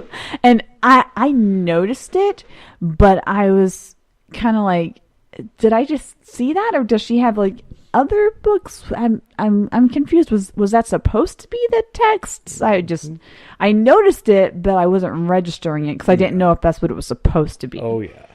And so this ends with the Resistance numbering the dozens. Yeah. And they're like, what do we need to do? Well, we need to get the word out. And the last scene of the movie is just really, it got a good reaction out of people in the theater, because earlier in the film, when Finn and Rose are trying to escape from this casino planet, they get help from this little kid to get on these alien horses. And we see the kid again. And well, it's several kids, and they're being told the story of Finn and Rose breaking out of the casino and everything. Well, and also they're telling the story of Luke Skywalker. And they're basically just telling the story of the Jedi. Yeah. And everything. And this little kid, he gets in trouble because he's supposed to be like mucking out stalls and everything. Yeah. So he goes out to start cleaning up, and he holds out his hand. And he pulls the broom to him with the Force. Yeah. It's like, he's a little Jedi. Yes. The Padawan. And it had a great effect. The theater reacted perfectly. And then it goes to credits. And then at the end of the credits, I think people started choking up a little bit because it says, like dedicated to the memory of our Princess Carrie Fisher. Yeah. But no, just at the very end, the last scene that you see on the Falcon, where you've got Finn covering up Rose. Yeah. Rose is she's still unconscious. She's alive, but she's unconscious. And Finn is covering her up and tending to her. And then Poe is going over to Rey going, hi, I'm Poe. And Rey is going, hi, I'm Rey. And Poe just goes, I know. And there's like sexual tension there. Like that was so not needed. They're hinting at that. And then you got the thing going with Finn and Rose and everything. But it ends with sorry, I almost said Carrie. With it ends with Leia and Rey talking about Luke's death. Rey is talking about how she felt Luke die, and I keep almost saying Carrie, and Leia is saying that she felt it too, but that it wasn't, that it felt different. He didn't feel stressed. He was at peace. Yeah, it was like a completion. It was like a natural moving on. Yeah. And he's going to be bad. I mean, he's going to be back as a Force ghost. Yeah. But I see, that was one of the things I kind of didn't like about it, because it made that central group feel disconnected. It was. You know, what? I will equate this to something here in a second, but keep going. But, you know, because I felt like, you know, you have Poe and Rey finally meeting for the first time, and they go their separate ways so that Leia and Rey can have their conversation.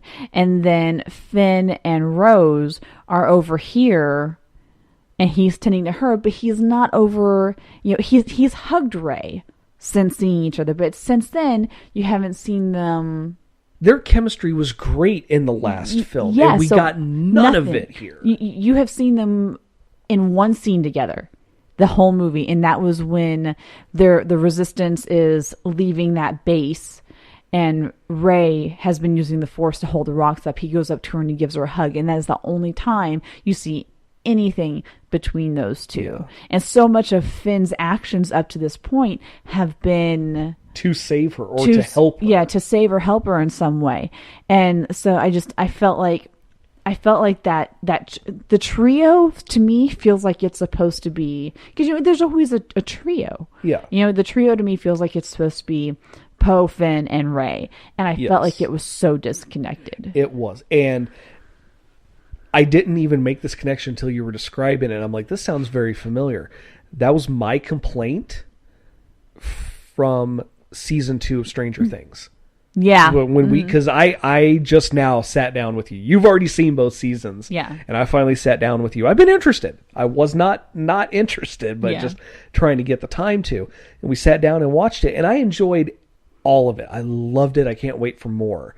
But I didn't like season 2 as much as season 1 because for the bulk of season 2, the core party is split. Yeah. And 11 doesn't, you know, originally 11 wasn't going to show up with the rest of the team until the last episode. Yeah. And so they gave her, you know, an extra episode. But, you know, you go in wanting to see the 4 boys in 11. Just like here, you're wanting to see the core 3 fighting together, which we're very clearly going to get in the third one. In the third upcoming episode 9. And I get that, you know, up until this point, Poe had actually not even met Rey. Yeah. You know, so this was a good point to actually get them interacting. But in this, it doesn't need to be a romantic. It doesn't need to be a romantic interaction. And I personally would have. I kind of wanted, and we talked about this. I wanted the fan outcry to pay off. I wanted to see like Poe and Finn. Yeah, I really thought that would have been cute. It's then people would have been bitching about, you know, they're throwing in a gay romance for you know the you know, liberal Hollywood throwing in a gay romance into my Star Wars. It's like but I was on the fence with that idea because I thought that it would have been cute, but at the same time, it's like you got a crush on your best friend. Do you make that move? And risk the friendship, you know? I was kind of on the fence. Do you want to risk the friendship and the chemistry, or do you want to take that chance with it? Exactly. So I think it would have just been interesting just because of the characters. I liked their interactions. Yeah, they have really good chemistry together. They work really well together. And I thought it would have been an interesting take in the Star Wars universe to see how they would go with that. Also because the obvious setup was Finn and Rey. And we didn't need that. We didn't need that. I didn't want to do the obvious setup, you know? And a lot of people are complaining about Finn and Rose. Yes. And everything. And some people are praising it because it wasn't an in-your-face with the slow-motion, gooey eye, they're falling in love, you know, stuff like that. And other people are going, you know, we don't need that and everything. I don't mind a romance between Finn and Rose. I just felt like it was kind of forced in there at the very end. I think it was insinuated throughout the whole film. I wasn't surprised by it at the end. Mm-hmm. My thing with it is I just didn't feel it was necessary. Yeah. I didn't think a romance was very, you know, because there was a lot of sexual tension being thrown around between Rey and Kylo. Yeah. And especially the scene where he doesn't have his shirt on. It's like, why? Yeah. And she's like, would you at least put a towel on? She funny. She even says that to him. Can you at least put a towel on? So I don't feel like the relationship between Finn and Rose was necessary. Mm-hmm. Like, have a friendship, but we didn't really need to push the love, but at the same time, I get why they did it, because it was, what are they fighting for then? Yeah. And so, like, I don't have I had no problem with it. The problem that I hear a lot of people having is they feel like it's a political agenda, because it is a black man and an Asian woman. She's Vietnamese. Yeah. And it's just like, they're pushing an inter racial relationship. And it's like, well, you didn't have a problem with Billy D. Williams, Lando trying to get on Leia. Princess Leia and Empire. People didn't seem to have a problem with Finn, even though there was a racist, backlash to, a black stormtrooper. It's freaking idiots. People are idiots. But, there was, these same people who said that they're not going to watch the next film because they're disgusted by the political agenda that we got in this film. It's like, well, you watched... Look at the previous the Star last Wars one, movies.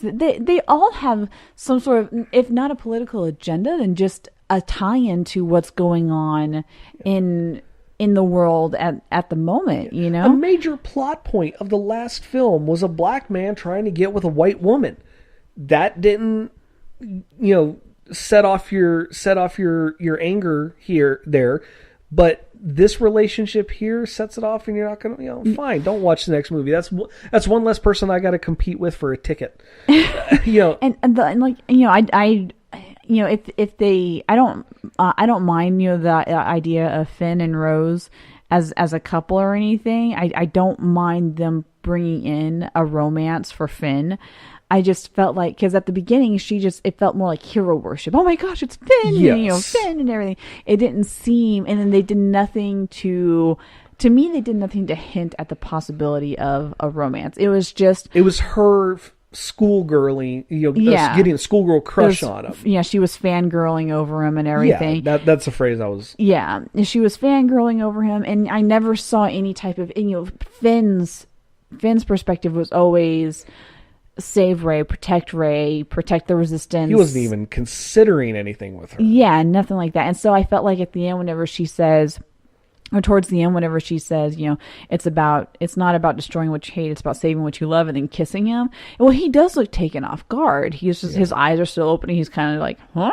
And I felt like it was, was it her just like, was it not supposed to be hinted at, and just her taking a chance? Yeah, it's kind of confusing. Yeah, I would have been more accepting of a situation where it was still the hero worship, where she saved him and put herself in harm's way, saying that, no, you're a hero. Yeah, you can rally the people. I'm a nobody, kind of, if they pushed that. And then, if they wanted to do the relationship, it's, you just saved me. You're a hero too. Yeah. There was ways that they could play it. And I feel like this is one of the aspects where they did fail with the film, because it didn't make sense. It didn't mesh. It very much felt thrown in, but for crying out loud, people, it was not thrown in for a political interracial relationship agenda. No, it's just a matter of trying to bring romance into this dramatic world and everything. That's crying out loud. But anyway, overall, we talked about this when we started. Yeah, that and we've addressed some of the controversies, but we're not going to hit too hard into them. We talked about the film, what we thought of the aspects of it. We're going to have one, maybe even two coming episodes talking about Star Wars, talking about this film, the franchise as a whole. Like I said, when we went to the party, people were coming up. We're talking about Star Wars, right? Yeah. And I told them, I said, we're going to do our review, but then we'll have a full-on discussion about how, does this fit with the franchise? Did they screw up? All yada, yada, yada. Apparently Disney is so high on this film and the director, they're giving him his own Star Wars trilogy.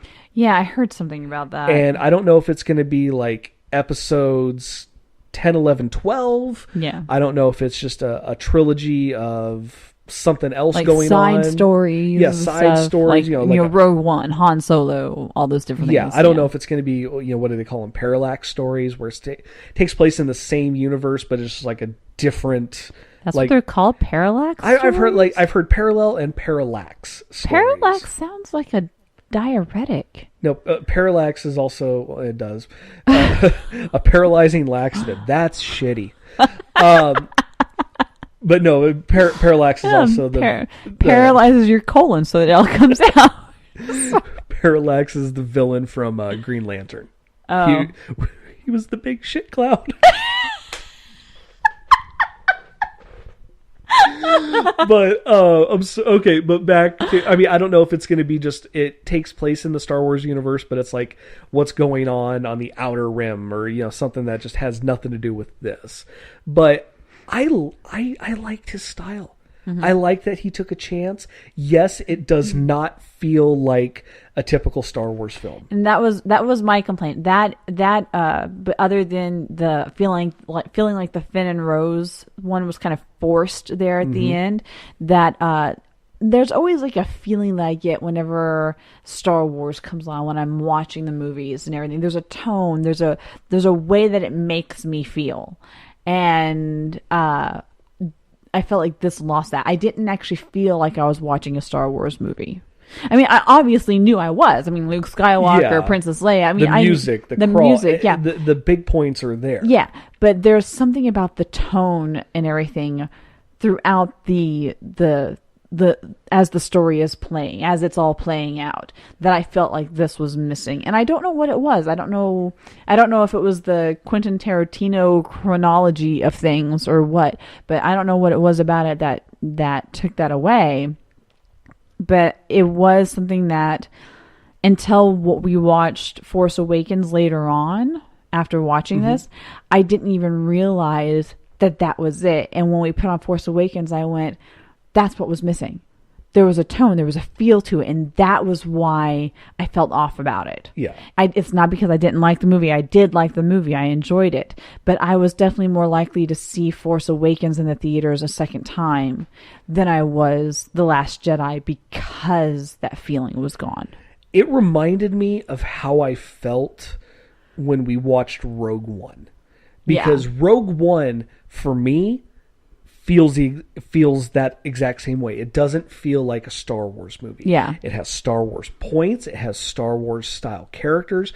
I mean, freaking Darth Vader is a major player in Rogue One. Even has some of his best moments in Rogue One. Yeah. But it's not until the end of the film when they actually get onto the consular ship and they're trying to get the plans to Princess Leia, like the last 5 minutes of the film, then it feels like a Star Wars movie because of the tone, the look, everything reminds me of the original films. But everything leading up to that, I felt exactly like I felt with this. It doesn't mean I didn't enjoy it. I enjoyed the hell out of Rogue One. I enjoyed the hell out of this. But there is a definite difference in tone. Yeah. This felt more like a standalone film than an episode. And the thing, it's something that you can't put your finger on it. There's just something innate within it. It's not one thing. It's a collection of things throughout. But the next film, I think that complaint is going to go away because J.J. Abrams is coming back. Yeah. I didn't read up why. Probably should have before we started. I say that a lot. I probably should have read this before we started recording. But the director... Well, we don't know we're going to talk about it until we're actually in recording. So. But the director for episode 9 got let go from the project. Yeah. And so they just said, you know what?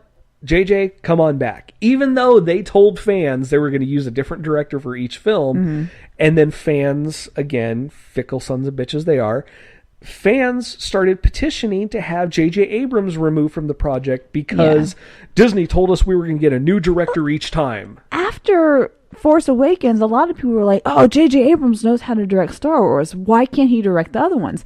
Well, he's directing another one. Yeah. Isn't that what you wanted? Stop bitching. Exactly. But here, people are so upset about this film. And again, we'll get more into this in a later episode, probably 1 or 2 episodes down the line. People are petitioning to have Disney remove this film from official canon. I'm sorry.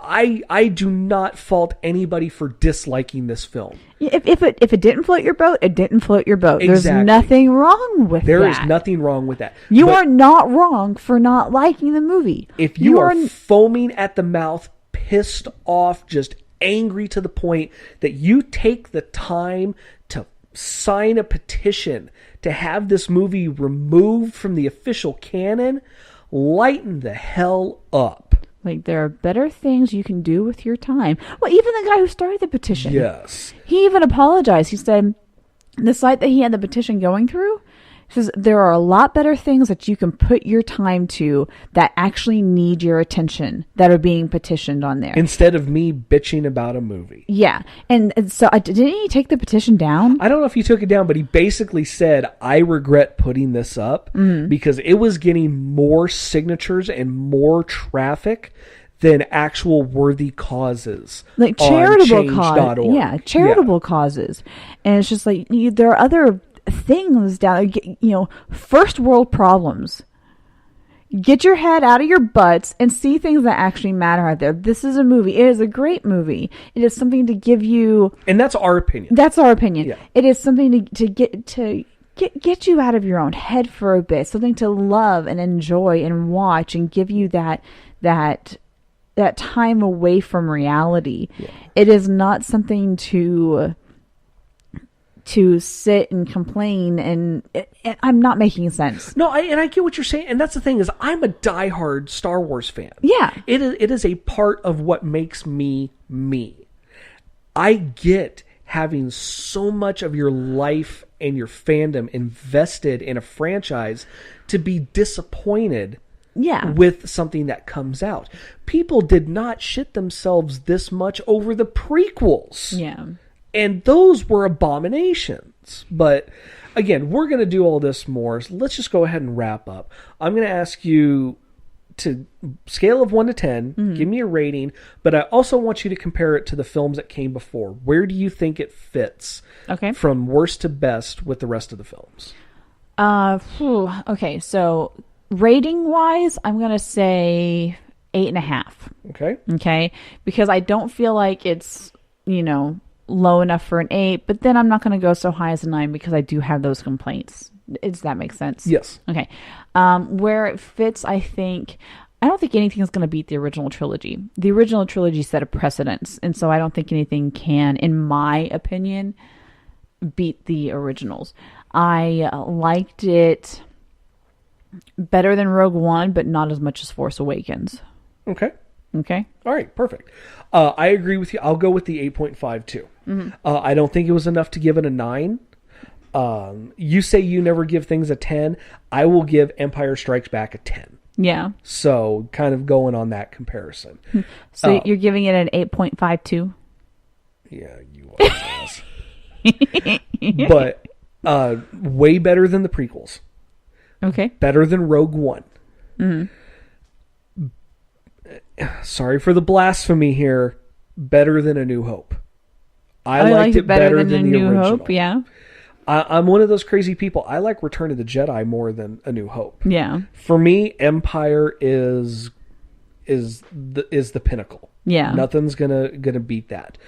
I think this is kind of on par with The Force Awakens for me. Yeah. So I would say that it's kind of tied for third behind Empire, Return of the Jedi, and then Force Awakens and The Last Jedi are kind of tied in that third place category. And then you've got A New Hope, Rogue One, prequels. See, I always have a problem with the idea of taking any sequel and rating it higher than the original, because in my mind, the original sets a precedence that the others could not be there if the original didn't make the way for it. So even however much I like a movie, a sequel, I won't place it above the original because the original is what allowed the other to be there to begin with. And I respect that. And this coming weekend, I'm going to show you 2 movies that will completely kill that idea for you. We're going to watch the first 2 Star Trek films, back original cast. Star Trek the Motion Picture, Star Trek The Wrath of Khan. And then you are going to see a sequel that makes its original look like a middle school class project. That doesn't count. Because they didn't start as a movie series. It was the precedence was not set by Star Wars the Motion Picture. The precedence was set by the series. But on a film side, from the, a lot of people know Star Trek as films. Yeah. Before and then went back to the. I don't want to get into a Star Trek debate because this is a Star Wars podcast. Yes. So we'll discuss this at another time. Okay, definitely. But so 8.5, very good. You say not better than any of the originals. I say not better than episodes 5 and 6. Right. But go see it for yourself. Make your own opinion. And if you don't like it, fine. If you are that upset that it just kills your interest in the franchise, I'm sorry. If it makes you that upset that it kills your interest in the franchise, go pet a kitten and take a deep breath. Yeah, this should not.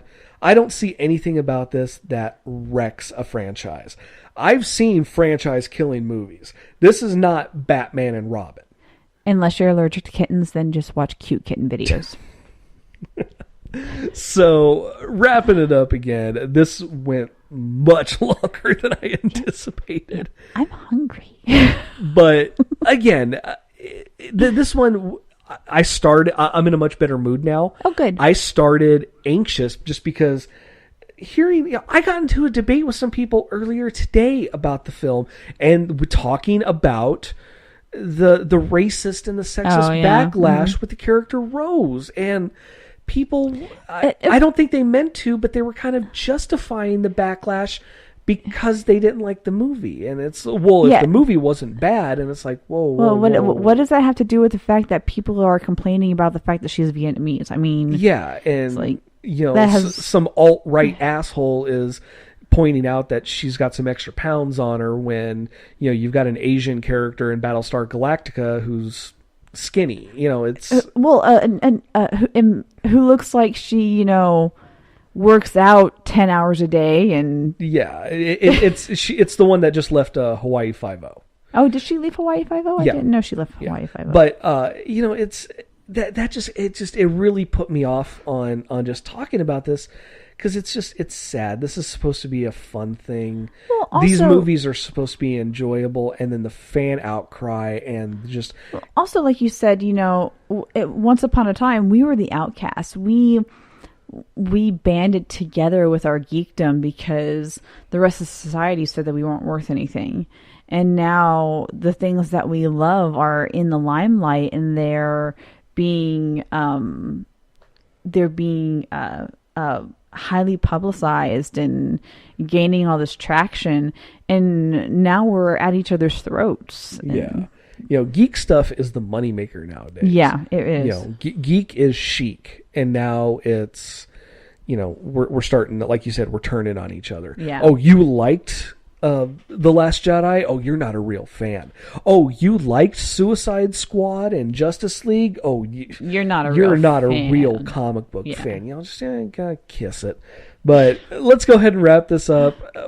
We are going to have a full-on Star Wars saga, Star Wars franchise discussion coming up in the next few weeks. It's going to be interesting. We're going to have to organize this as well as we can. Yeah. But thank you for listening. Thank you for hanging out with us for almost 2 hours. Oh my gosh. Yeah, I know. It was a long one, but I warned people. This is what I told everybody at the theater when they said, "Do you want to come down here and catch us all up on the stuff that leads up to this movie?" No, I will take too long to discuss it. Yeah. Here's the example. Yeah. But thanks for listening, and we'll see you guys soon. Bye. The Force will be with you always.